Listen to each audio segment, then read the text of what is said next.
another exciting show of Rose City Gumbo on this lovely afternoon.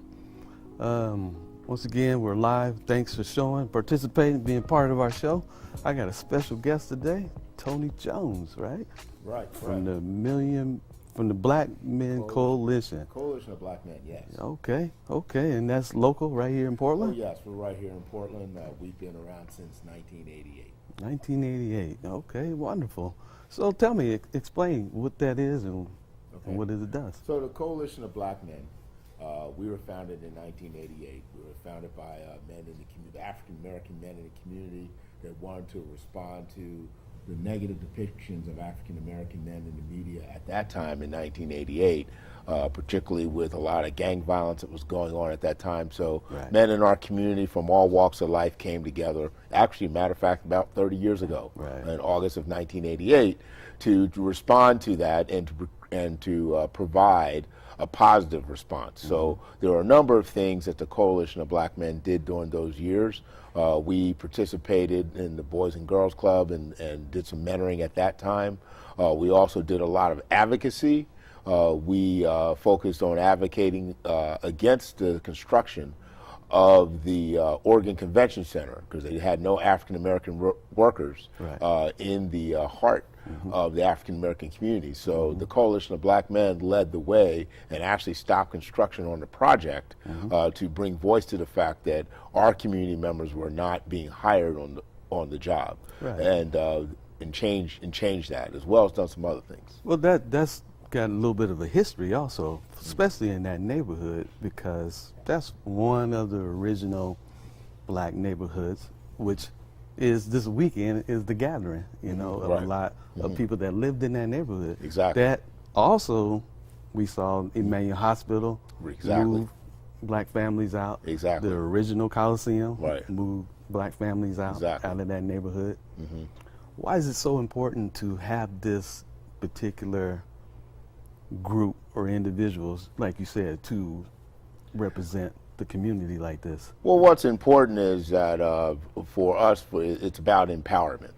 And it's for us as the African American community to take control of our own lives and our own history and economic destiny, and to not wait for someone else to do it for us. So we were really trying to say, how can we use our resources, talent, and talents to further our community and create that social, educational, and economic base that really can help our young people and our families thrive. And really the core of that base is economic development. Well, you see the big change over there. How it's just, it's not even the same no more over there.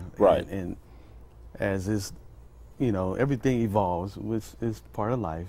But the community that was there, do you still feel that there's a voice over there of people of color? We're still, we haven't given up. We continue to bang on the door. We continue to open the door, break the door down, whatever we have to do to provide those opportunities and stand for our people and others like us to make sure we have educational, social, health, and economic development opportunities. One of the things that I recognize as the chair and through my own personal journey is that on a grand scale of life, this is a blip in time. So sometimes I know we get extremely frustrated at what's going on right now, but if we look over the trajectory of our history, what we've been through, even from our ancestry through here in the United States, rising from slavery, we really have overcome a lot of obstacles to grow as a community.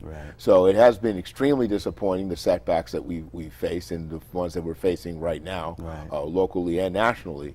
But while we sometimes hang our head down, do not despair. We keep pressing on. We keep our head up, and we keep working together to move forward.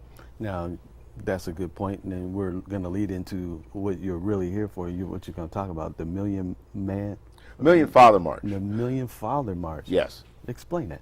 So the Million Father March, it came out of Atlanta. It was an outgrowth of the Million Man March. Back in the late 80s through Louis Farrakhan, who led that.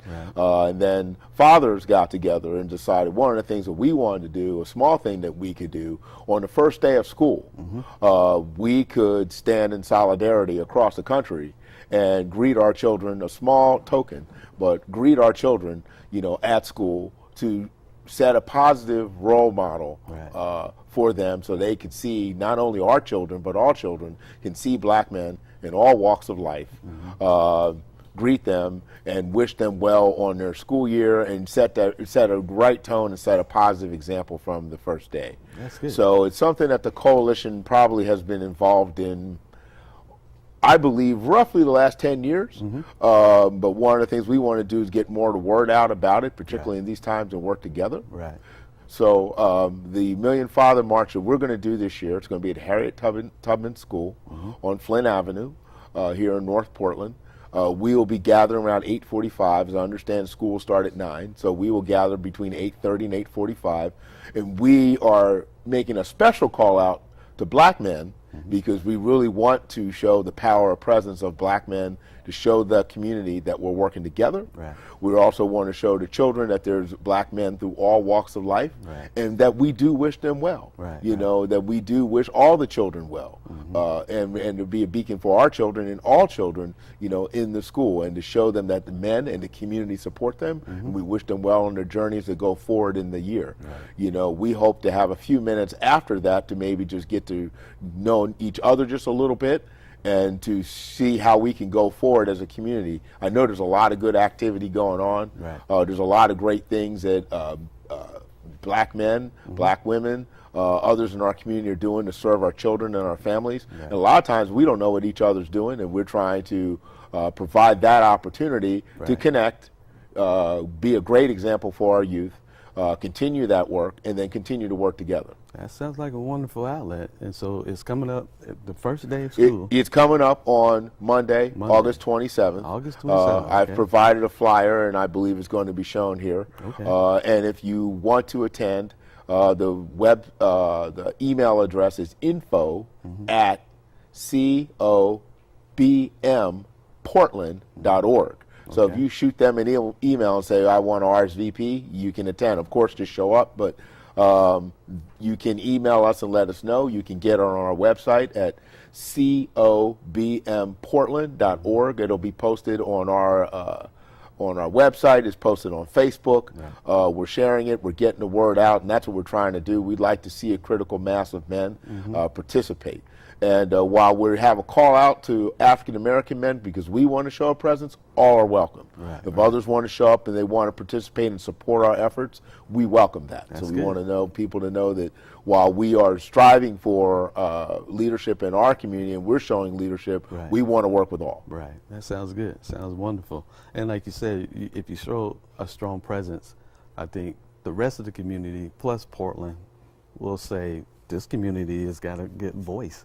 Let's not destroy this neighborhood. Let's help this neighborhood. Let's encourage this neighborhood. Like if you look throughout the rest of the city, each community's got a voice. They got their own person that represents their area. They got government officials that represents their area. I do believe this would be a wonderful outlet for people of color, especially black men, since the national media has painted us so bad with the police, what's going on throughout the nation. I think this would be a wonderful asset. So hats off to you and your organization. So it started in '88. What really got you guys going? You said earlier, it was just to. Yeah, like I said, in 1988, I know that many of us in the regard, I was not living in Portland at the time, but, this same challenge, has been with us throughout history, the perception of who we are versus who we really are. Where are you from originally? I grew up in New Jersey. New Jersey? Yeah. So you know what it's like. Yeah. That whole world and culture over there on the East Coast is different. Yeah, it's different. But one of the things I want to paint, which I know that's going on here too, we come from all walks of life. My folks had 10 acres. I was a farm boy. Right now I'll be picking beans, picking tomatoes. There you go. But that being said, I had relatives that were in Harlem. I have an uncle that he ran away from school and home and moved to Harlem when he was 16 years old, and he got to know Dizzy Gillespie and all those cats back in the day. Just being in the neighborhood. And so that being said, so we come from all walks of life. But my main point was, Even living back in the East Coast, I was living in Washington, D.C., in 1988. Right. Folks in this community out Right. here, Right. we're having the same challenges of, frankly, crack cocaine Right. being placed in our community, and we trying to combat it, and that's A. And B, but what folks don't know is that there were many of us, even though we have our family members and our community members that struggle, that we supported, Right. at the same time, there were many of us that were supporting, Right. that were continuing their education, were continuing to have jobs, were continuing to support their family. Right. There's more of that happened than the media notes. Right. And so that's really what the Coalition Black Men was doing here in 1988, that it started. So how do you become a member? How do you become a member? Right. Glad you asked that question, because that's one of the key things. I want the 3 messages I want to leave today: to hear what I have to say, participate, and join. So the one key part is joining. You can join on our website, cobmportland.org. We do have several different options for membership. We do focus on African American men because we want to work together, but all are welcome if you want to support that mission. Right. We do have different scales of membership.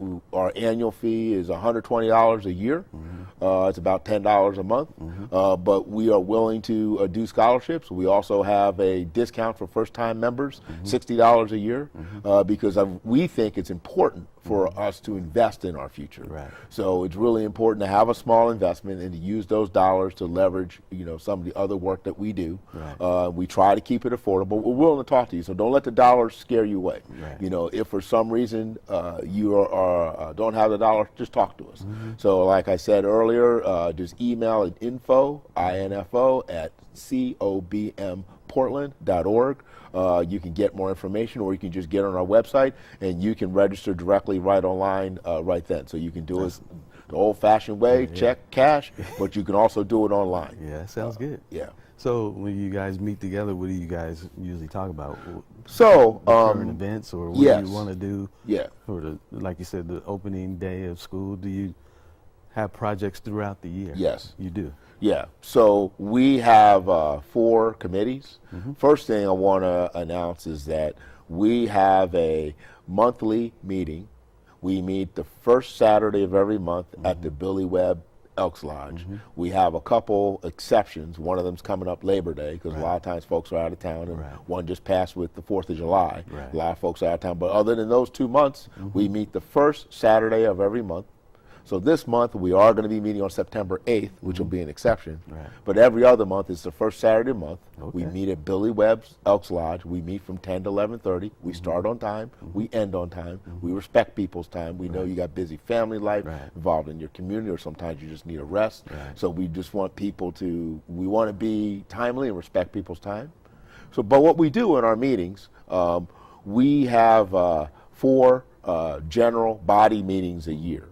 We meet every month, but we have 4 general body meetings a year where we talk about the business and our specific committees and what, financials and that kind of stuff. The other 8 meetings during the year, we have different topics. So for example, in October 6th, the first Saturday, we have Dr. James Mason from Providence Health System, a great African-American leader, longtime community resident, who's the head of diversity for Providence Hospital. So he's coming to talk to us about what Providence is doing, really, in terms of a range of different things. Now, not only in healthcare, but opportunities within their organization to provide health careers to young people and our people that want to get into health careers. And of course, we'll probably talk about, as we do, we get into it and chop it up and talk about different things that are going on in our community. So we're looking to do that, and we've had other guest speakers in the past months. We had Noni Kazi of Beam, who's doing a great job providing a forum once a year for African American youth to learn about a whole range of career options, from getting your college degree to getting into trades or getting into other aspects of getting a job for folks on juniors and high school seniors.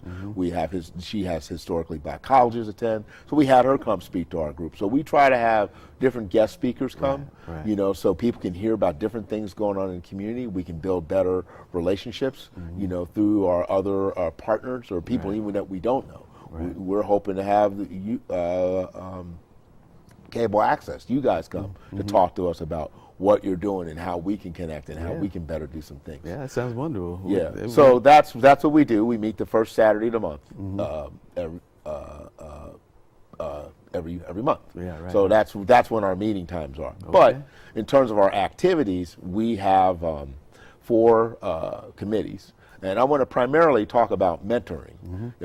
It's connected to the Harriet Tubman piece. Right. But we do mentoring. We're in partnership with Portland Public Schools. And we are, this coming school year, we'll be mentoring, that we know of right now, we're mentoring in one school, but we may have a second one. But we are mentoring in Harriet Tubman Middle School. And typically our programs meet 2 days a week with the young people. We focus on African American men, because we want to provide them, young men, provide them role models. But once again, if there's other kids who want to participate, come on, they're welcome. You're open. But we really try to focus on the African American youth to give them, a positive role model. And we teach them a wide range of different concepts. Focus on rules, rigor, and relationships. We focus on the 7 virtues, Kemet virtues, African virtues. That is a good anchor, good moral anchors for our children. And we ask them 3 questions: who am I? Where in the world am I? And what does the world expect of me? So we use those concepts to begin to teach the kids some different things and engage them in conversation. That's good. So we do that 2 days a week. So and then we also, in addition to that, we also get them to focus on a vision. Where do they want to go? And so one of the things we introduced this past year, we help them create a vision board where we bring in guest speakers to talk about a wide range of different career interests. And then we have them map out, okay, if I want to be a carpenter, what do I need to do? That's all wonderful things that you said. I was just about to ask you, so you do mentor young people, you help them lead them into a career.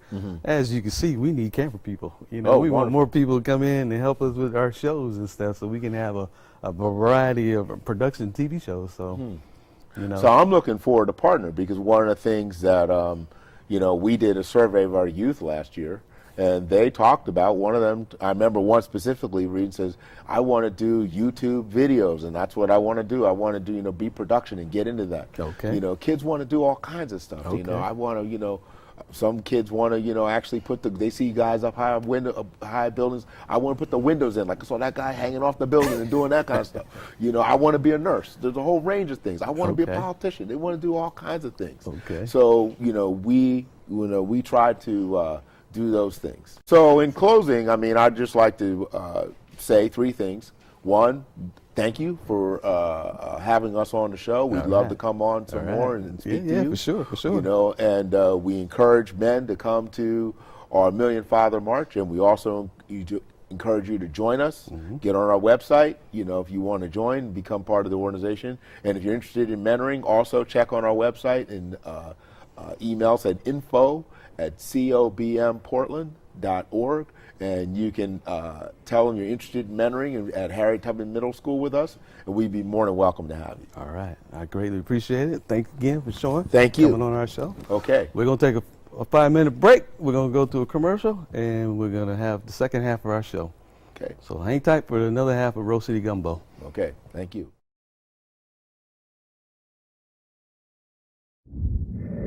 What does the word gentrification mean to you? Pain. I've not yet found any indication that there's something positive associated with gentrification. And they're just tearing apart like stuff that represented our childhood, stuff that represented home for us. There's 3 houses I can think of on this block that are known drug houses. I see it every day.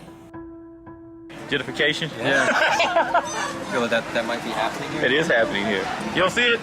Minority families going bye-bye. So as far as the gentrification, I still say let it come.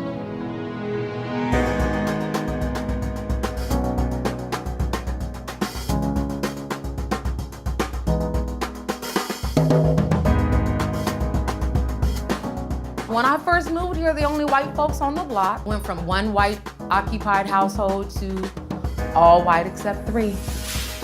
Damn. We have families come in every day with a 30-day notice. The house has been sold. The landlord doubled the rent.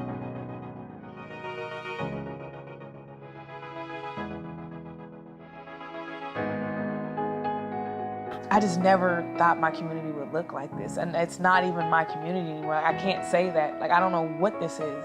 This is where I live, but it's not home.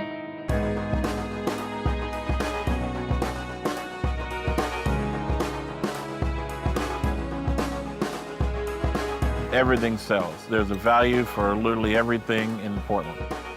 Working class, poor, lower middle class, there are very few neighborhoods that you can afford to live in this city. You're losing the heart of the city when you start displacing people like me. People are losing their housing faster than we can keep up.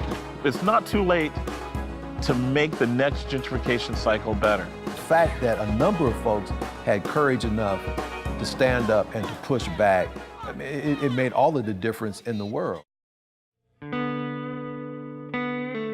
I'm at a point in my life where I need to be around more brown folks.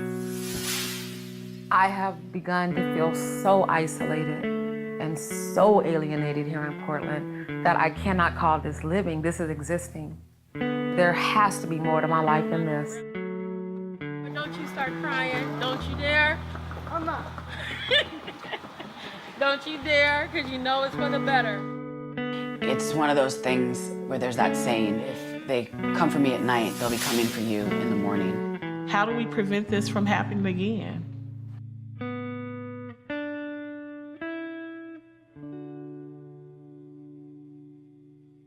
All right. Well, welcome to the second half of Rose City Gumbo. I got Miss Etta here, a super duper talented person from the local Portland area. She's been in the music scene and she's played and sing with some of the heavy hitters in Portland. So I want to introduce you to Miss Etta. So welcome to the show. Hi, thank you for having me. No problem. Thanks for coming in. So I heard you got a couple of musical back shows or songs coming up? Well, I have a lot of things coming up. I'm part of a few configurations around the town. Okay. I'm primarily, well, I have my own configuration, but I've been, you recognize me from Tony Ozier and the Doo-Doo Funk All-Stars. Yeah, I sure do. Tony Ozier is actually the one who started me back singing about 10 years ago, 10 years this year. And so for those who don't know me, my mother was Janice Scroggins. Okay. So you got a musical background. Yeah, I was born into it. Okay. And my usual or my regular occupation, I'm a cosmetologist or a cosmetologist teacher. I've been doing that for almost 20 years.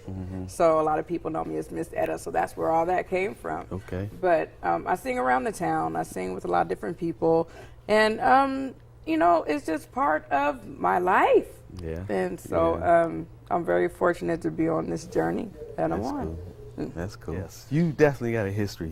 You're a Democrat, Jefferson. Yes. You sang with some of the power hitters. Your mom is a local talent. Yes. So that's wonderful. Yes. So what made you get back into singing? You said know, Tony got you going. Tony, acquaintance of ours.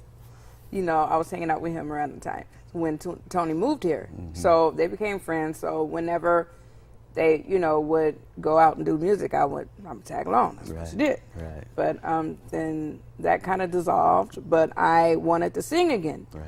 And there was a switch that turned on and said, let's Tony be the great person to start singing with. So I said, hey, I wanna sing on something. He's like, all right, come through. And so I sang, and that's what, you know, that happened. But initially, what had happened was me coming over all the time. He heard that I can sing from my mom. Right. And my sister, he heard my sister, Nafasaria. Right. And she's a fabulous singer around the town. And so he handed me a CD. Never heard me sing at all. And I said, what's this for? He said, I want you to learn them songs. Like, I don't sing. Why do you want me to learn these? He said, just you know, I know you don't sing, but just go ahead and learn them. So I did. And that's just what happened. And then I guess he saw something in me that I didn't see. Right. And I've been singing pretty much ever since. Hey, man, I'm glad he found something, because it's been a pleasure to hear you sing throughout the city. I appreciate and throughout that. all the outlets that I seen you play with. So let me ask you one thing. What was it like when you sang with Clinton, right? You opened up with George Clinton? Yeah. What was that like? Well. Without keeping it PC, you know, keeping it clean. Oh, no, I wouldn't go that route, no way.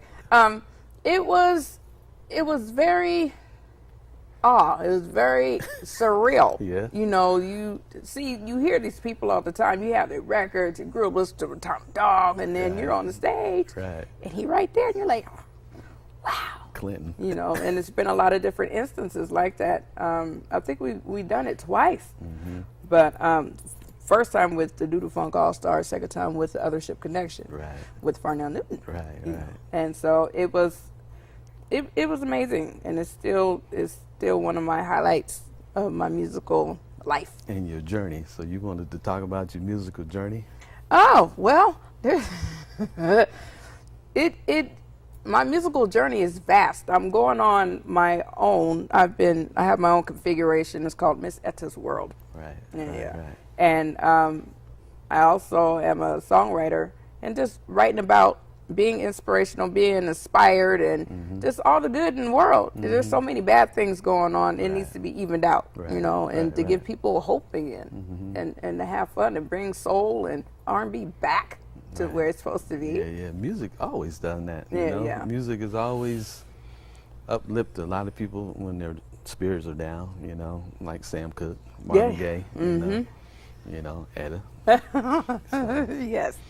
And your mom was a super talent too. Yeah, she was simply amazing. I miss her a lot. But you know what? She taught us, her children, a lot of different things that we took for granted. We know a lot of different artists that some people are in a box and they don't know. She provided a lot of different genres for us to listen to. And we say, you don't know such and such and la la la. I'm like, no, don't know those. I'm like, oh, well, I do. I've known for them, you know, for a long time. So, my journey is to open up and collaborate a little bit more with the artists in the town, and to have a different outlet and to make sure that people knew who I was. That's cool. You know, that's cool. That type of thing. So I think my crew just gave me the cue on a video. Okay, we're gonna roll into a video in a minute. So when the video rolls, we're gonna continue to talk. So okay, all right, that's fine. So yeah, I never met you personally, but I seen you around. I seen you sing, and I enjoy every minute of your singing and stuff. So I hope your journey opens up where you can continue to share with everybody. So what journey are you thinking about going? Gospel, soul, funk, blues. All that is a part of me. Yeah. So just depending on what show I'm in, that's what I'm going to sing. Yeah. And if you go to my website, there I think I have different videos of me singing a lot of different things. I have reggae joint and other stuff. You just have to go and see. Okay. You know? Okay. So what you think about? I know you know music, but what was your biggest influence? Prince. My mom. Your mom. Honestly, I mean, well, you have Earth, Wind and Fire, and Gap Band, one of my favorites. Zap. So you the 70s and 80s. Yeah. Child. 70s and 80s. Okay. That's cool. That's cool. 70s and 80s, huh? So you can't go wrong with the 70s sound. Well, sometimes you can, but I can't. Everything about it was all good. Right. That's cool. We ready for that video? Okay, let's roll it. Let's see what we got. Tango was my favorite game. Breaking hearts I thought I was so clever, but I'm the one who got burned playing, never got caught either. I could never see it coming and no more. Never could feel it coming on. None of that told me nothing.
that was one of your first big shows that we just saw? That was one, yeah. I would say one of my biggest one was all the... That was at Jimmy Mac's, That the was at late Jimmy Mac's. Yeah, but they're coming back though next year. That's cool. Yeah. That's cool. Yeah. That was an exciting show. I was there. You were seen there? that. Yeah. Yeah, I was like, it wow, was- she's got a voice. I appreciate that. Unbelievable.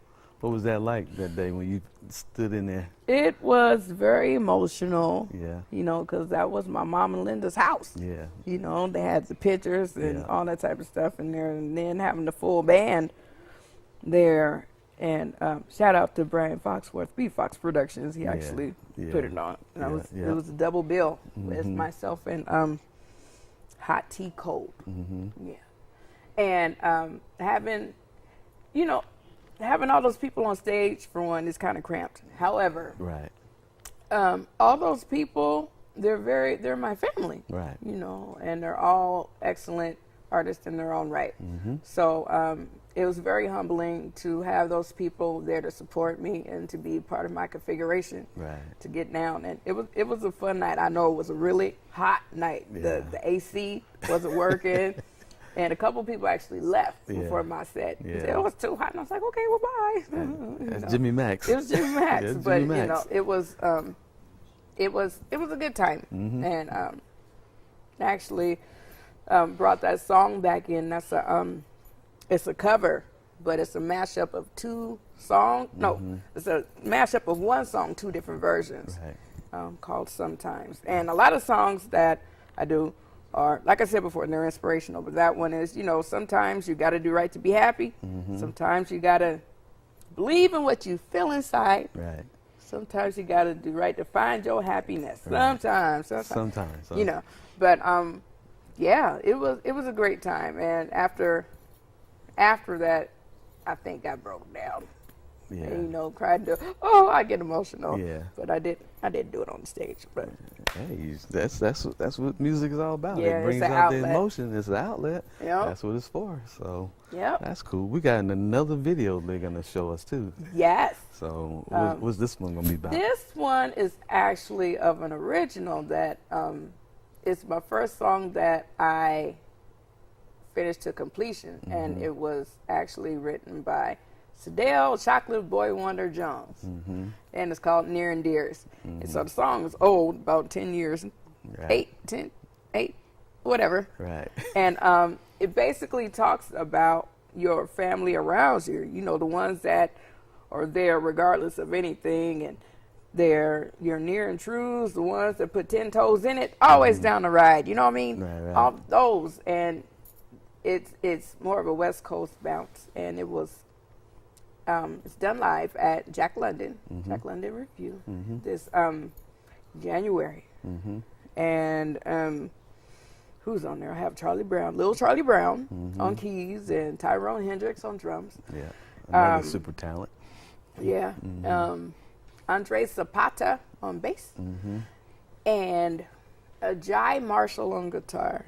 Nice. And there are a lot of my core members there. And, you know, I come out in a lot of different configurations. So you might get 3-piece one day, or I might come fully loaded like I was in the beginning. Right, You right. know, have all the background singers, 2 keyboards, and all that type of stuff. Right. So whichever configuration is in, it always comes from a very special place. It always is a good time. And yeah. So. Okay, whenever you guys are ready, we'll roll that tape and we'll sit back and we're gonna just chill and see what this is all about. Sitting here with Miss Etta, a local super talent from Portland. All right, so this song, the first one I completed with the help of a dear friend, Sadell Jones. Yeah, Chocolate Boy Wonder. So when he was here, this is the song that we did.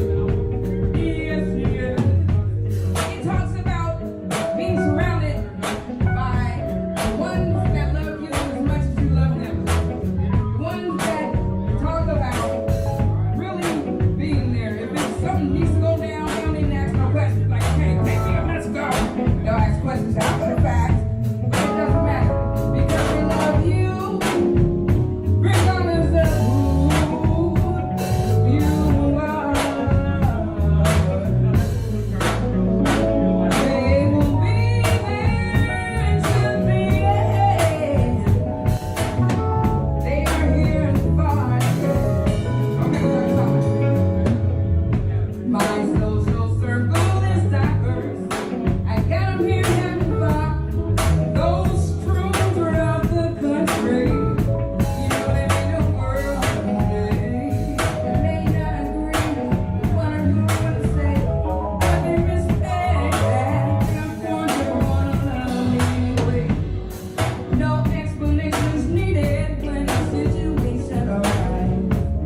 That was a good show too.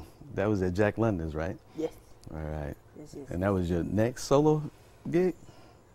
That was, say that one more time? That was your second solo show? Oh, no, there was a whole bunch in between that and that one. Okay. It's been a couple years. Right. The first one was in 2015. There was one in 2014, but it was out of town. But that one in the town, that was my first real big one. And you collaborated that song though, right?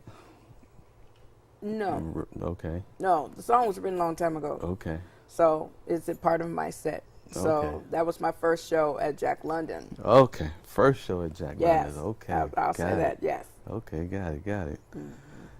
Okay. Is there a special person that you sing songs about? Not anymore. Not no more. Okay. We won't go down that road. Okay. No, my song is about just feeling good.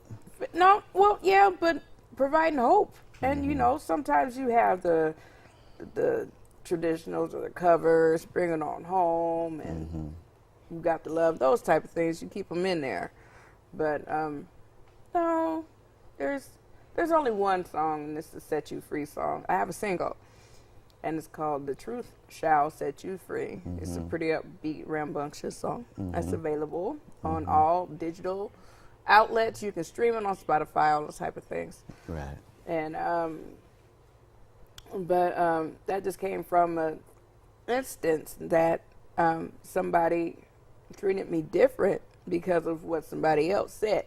Right. You know, and I had nothing to do with that. Right. And so the words are a little bit different now. I had to take the swear word out and insert a different one. Right. Right. But that's the only song that is really speaking to a situation. All of them have, you know, me in them, but that one is specific to a certain time and right. Yeah. Right. I'm getting more into love songs, but I just got to figure that out. So, writing music, Yes. what do you feel about? Do you like doing that? Writing your own songs, coming up with it? So, like you said, coming from a background of that time in your life with a certain person, is it easy for you to write songs then, or is it just come natural? It comes when it comes. Right. You know, sometimes you can do stuff on the spot. Being part of the Dookie Jam actually helped tremendously with my improvisational skills. Because that's what it is, you know, Dookie Jam, open funk jam. Right. And we did it for every week for a year and a half. And everything was made up. Like, you can't do no covers here. You got to get stuff off the top of your head. So that was at Dante's, right? Oh, no, it's at Dante's now. We do it like every other month. Okay. But we first started at, it's not here anymore, the Calabash. Started at the Calabash. And then we went over to the 915 across the street. And that closed down. Yeah. Then we went over to the Someday Lounge. Yeah. And that closed down. Yeah, I know. It's not too many outlets in Portland. No, that's the hard part about this. Dante's has been there, so that's where it's just the vibe, and, you know, and everybody travels and whatnot, but there's always one type of gig that everybody comes to. Right. And you just are able to be free. Right. And so that's what the Dookie Jam is for me. But the whole writing aspect is easier. A lot of things that come off there, most of them are recorded, so we can go back and reflect. Like, there's a few songs that have been written there, and so we just pulled and whatnot. But some things they just come natural. Yeah. Yeah, and they just come. They start to flow. Sometimes in the middle of the night, you wake up, you got to write it down. Right. Yeah. Right. So this musical journey, now you flying solo for right now. You can just open up your wings and just see what comes. You know, it's funny about that. My plan was to put my band on hiatus and just go out with different configurations, different other, you know, I'm part of a couple other bands. Right. And just focus on that. And because my personnel kept changing and the ones that I wanted weren't always here, they're out with other people. Right. So it was a little bit discouraging because of not having the right type of capital to make sure that you can get them to stay with you, because everybody got to eat. Right. You know. However, when I had 2 gigs that I was supposed to do this summer, and I was going to be done. Mm-hmm. But then I did those, and then I got another call to open up for Big Sam's Funky Nation. Big Sam, Funky Nation. Yes, and Big Sam, he is he's one of the former members of the Dirty Dozen Brass Band. Okay. So he's like us. He's like a cousin from New Orleans. Right. And they hit me up, and I said, okay. And everything, there's a lot of things that just went like this. In my musical things, you can't stop. You got to keep going. Right. So it's not up to me. I've been saying I got to keep going. And a lot of things have been falling into place from what I've seen, what I want to do. And so it's coming to pass, and I honor it, and I'm going to keep going. Hey, no wrong with that. So, yeah. So if people want to follow where I am, they can go to my website. I'm going to spell it. It is www.MZETTASWORLD.com. Ms. Etta's World. Okay. People want to put the S there. It's a Z. Okay. So, so that's basically what's going on in my life. Just trying to raise vibrations. I'll be at the Goodfoot with another configuration in October. Every Tuesday, we do an Artist in Residence, Party City 2034. And but if you really want to figure out where I am, just go to my website or Google me. Okay, that sounds good. Yes. Now you said you had a person in the past. You have a family. I have a son. And what's he feels about you, mommy? Oh, he ain't mom. No, it's mom. Mom. Okay. My son, he'll be 24 this year. Oh, well, he a grown man. He grown man. Yes. Okay. I don't have no littles. Okay. Only littles I have are my nieces and nephews. Okay. From my sister, and I'm sorry, I have a younger brother, Francis. He'll be 20 next year.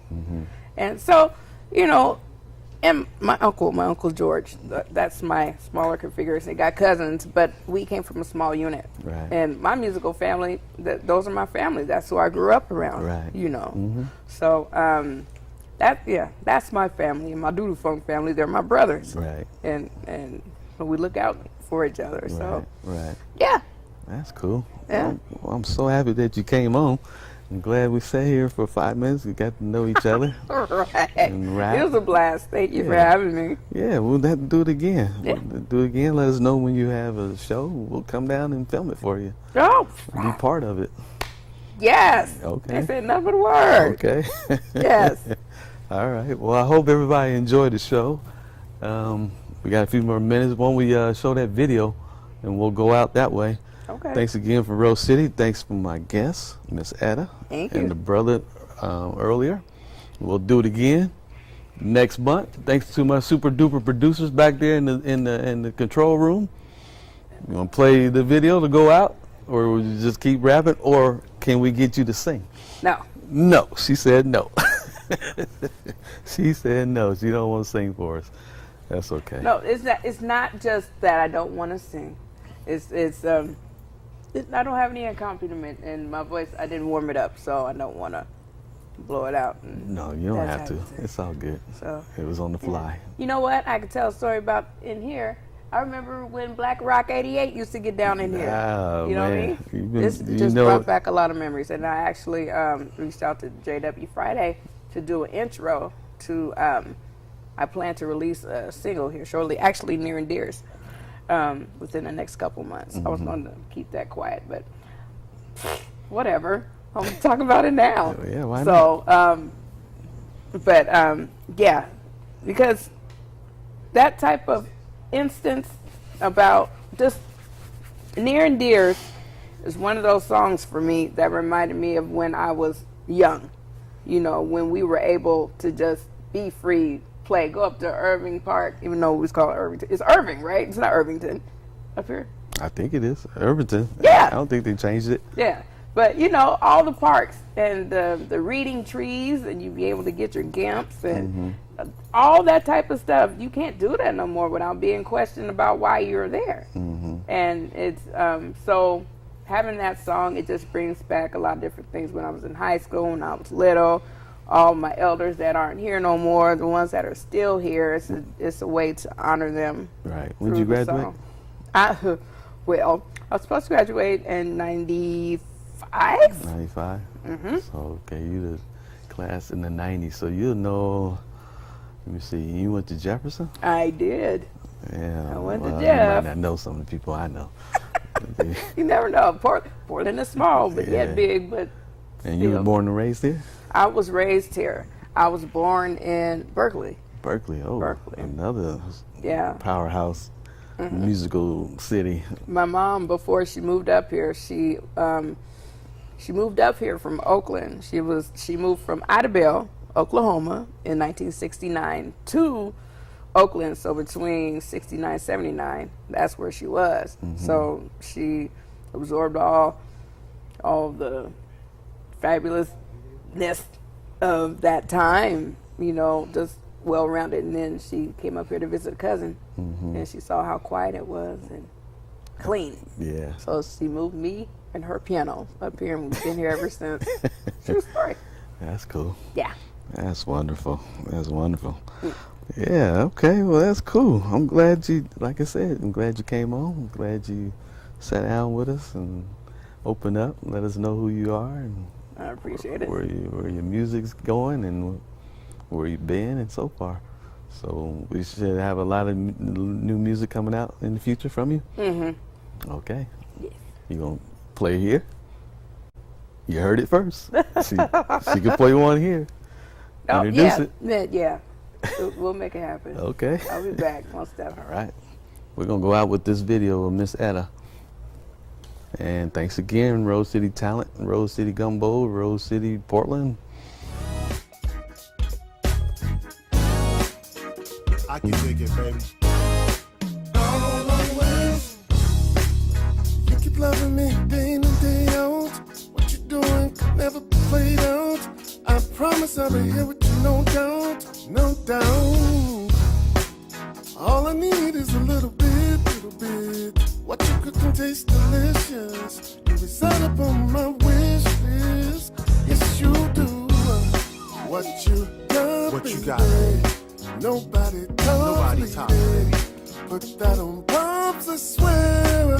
I'll always love you. I ain't got a problem playing you out of trip. Like a butterfly can die up the way tip. While I look even worse so thick. I'll always love you. No matter what may become between me, I can only guarantee me. I still bleed for you. Always. You're so amazing, effervescent, crazy. Just to know what you believe in, bacon. Saying you're my kind of blue by the wheel, and I can't stop thinking about you. I'm so in love with you. What you got? Nobody tops me. Put that on pops, and I put that on my pops, I swear. I'll always love you. Can't nobody do it to me like you're doing me, especially when you're begging me. I aim to please. Triggers clicking, surrender. I notice when you're nervous, teaching me to feel you.